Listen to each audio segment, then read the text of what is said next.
Hey, Coach. Doug Feinberg, the AP. Two-part question. One is, how tough is that style to play against so early in the season? Because I don't think it's – I know you're talking about yesterday in practice, how tough it is to prepare for it. So just seeing it live, how tough was it? Second part is just how important is Lucy to you guys so far this season? Yeah. Well, I think it is definitely a challenge. I think everybody that plays against it that first time, just a constant change of lineup, but also just that constant pressure. So I think we did a pretty good job of knowing the personnel, but the times we did forget, they made you pay. A couple of their three-pointers there at the end, we just forgot who our shooter was. We forgot who our driver was, right? You kind of have to play the odds on that a little bit so it can wear on you. So I think that was, it'll be interesting to see when they go through the SEC, right? To kind of see when you can kind of get more and more used to it.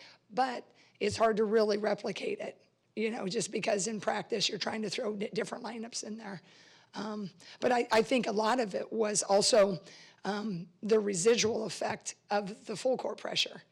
I think when we did get it across, we had a lot of unforced errors that I will credit Tennessee for, only because of the residual. But it gets you a little amped, right?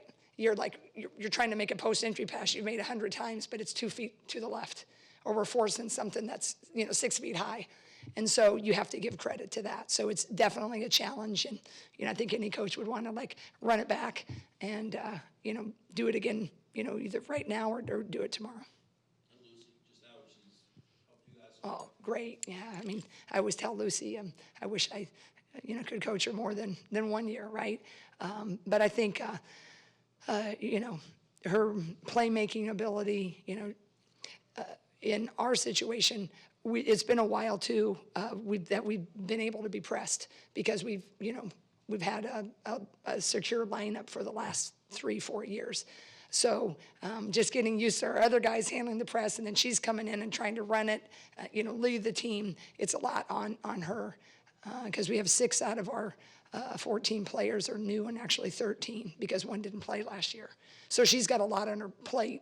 And then when you get pressed like that, I told the team, you're never going to win with 30 turnovers. But it was a one-possession game with 3 minutes left, and we had 27. So we got a little fortunate there, but that shows you that I think the positive side of that is we hung pretty tough in most categories on defense. We didn't do the right things offensively.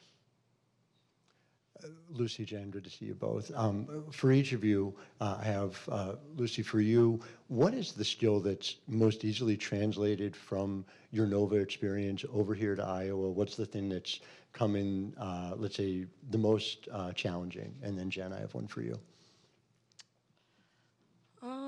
That's a good question. I think just mentally, learning to play with new players and learning a new offense, that was probably the hardest thing for me. I don't know about, physical basketball skill, but mentally, I think, yeah. Jan, for you to see Addie having the kind of breakout that she's having, not just for the impact that it is for herself, but I'm wondering how much of an impact that has on Hannah Stuelke, being able to play her at the 4, being able to allow her to play obviously a very different game, and one that probably you guys expected more from her coming into her Iowa career. Mm-hmm. I expected more, which one, Addie or Hannah? Of Hannah. How much has Addie's breakout allowed you to get more of the type of Hannah experience you probably Yeah, because I think Hannah, she's playing more of her natural position now. And so having Addie be able to carry that load has really been helpful.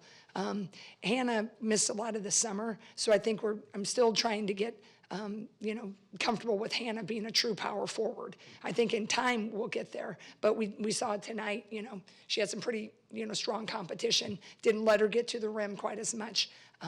We weren't able to really get her free up for an outside shot either. So I got a little bit of work to do there, but it's nice we can keep Hannah at the 4, and I think we'll continue to see progression out of her. In a lot of ways, this is a transitional year for you guys. Obviously, with you taking over as head coach, the new players, losing Caitlin Clark and other players as well. How has that transition been like for you guys, especially because you've had to totally reinvent your offense and you're playing a totally different style than a year ago? Yeah, I think, it's strangely different, but it's strangely the same just because, I know everybody that works the Carver. I know everything about the lay of the land there. It's it's heck of a big shoes to fill for sure, right?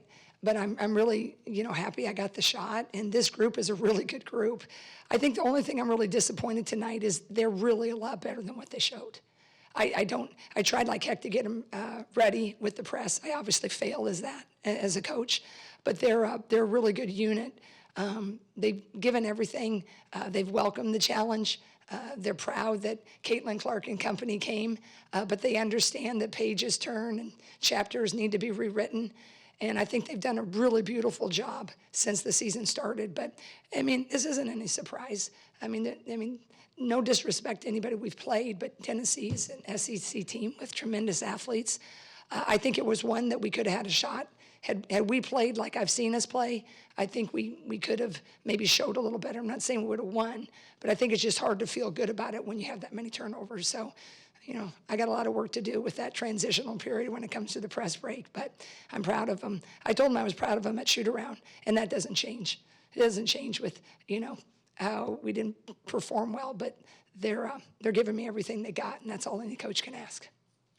Yeah, Coach, why don't you talk about how much of an honor it is for Iowa to be playing in the ruckus crowd at the Barclays Center that's almost sold out? Yeah, I told them that a little bit before the game.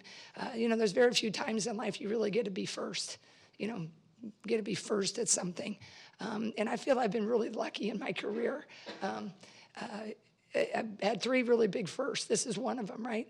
Because this is the Champions Classic. And, Gino, I know, worked with Fox, and Gino is just such an, amazing, just everything for our game.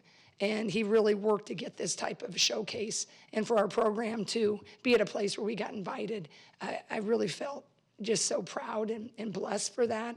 I also wanted to hold the standard. I'm disappointed we lost, but I think, we were right there. So I'm really thankful for that. But I also been first when it came to the NIL. We had a kid named Caitlin Clark. That was fun. And then I'm going to be first when it comes to the rev share, trying to figure that out. So I feel like I'm kind of an oldie in this profession in a brand new gig.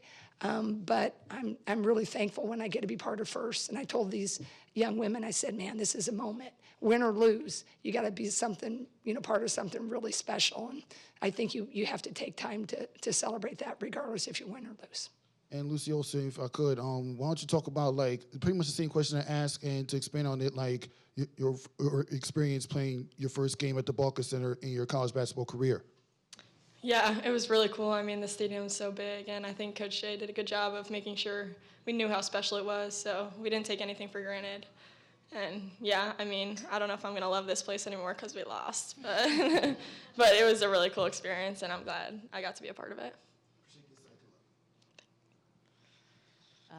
Lucy, you heard your coach talk a little bit about Hannah and what the expectation is for her this season. But, in playing with her, what stands out to you and what she means to this roster on and off the court? Yeah, she's awesome. She's an incredible player in person. Yeah, I didn't know she had ball skills like that. So, dribbling up the court, I'm like, okay, point guard, you take it. But, yeah, it's been fun getting to play with her, and I think we have a lot more to build off of each other with, and it's still early in the season, but I think things are going to click soon, and it'll be really fun to play with her even more. Jan, hi, for you. I'm curious how you would define your team's offensive identity right now, and where do you want it to go? Well, I think we need to continue to utilize our post play a little bit more. We didn't, I wanted to hit the post from the top and in, but the pressure made us forget that. And we really tried to force it from the wing, and we just kept forgetting that they had pretty good weak side. But I'd like us to be a little bit more inside-outside oriented. And I think tonight, I don't think this question to anybody that plays Tennessee, it's hard to define it tonight because that team is going to make you win ugly, and it'll probably make you lose ugly unless you have some tremendous depth of ball handlers. And that's just one thing right now with a relatively young team in the sense of minutes played in pressure situations. Kylie and Sid, they didn't play a whole lot of minutes, so now I'm asking them to break press and handle it. And so tonight, I don't think is indicative of the type of offense that we can play, but I will tell you we're not where we need to be or we're going to be. The offense we play is a 4 out, 1 in. I'd like to go inside out. It gets better with time. It's a lot of reads. But tonight, I wouldn't give us a passing grade with reads, but I'm going to give a heck of a lot of credit to Tennessee. Hey, Jan, Andy Lipton. The game can go either way with 2 minutes to go. Was fatigue a factor? Did they just wear you out those last 2 minutes where they created those turnovers? I don't think physically it was, but it was mentally. Because the pressure, the pressure will get you. The pressure, it weighs on the mind. And I really thought when we had about can someone tell me, was it about a 6-point lead? Was that one time or maybe it was 4, at a pivotal point, and we could have made one basket that I think, in my mind, would have swung it at the mid to the end of the third. And we had an error, a turnover that was kind of unforced. And I think it was mentally fatiguing. They got tight. And so, yes, that was. But I think our physical shape was fine. Gotcha. Thank you. Yeah, thank you. Thank you all for covering women's basketball. Appreciate it.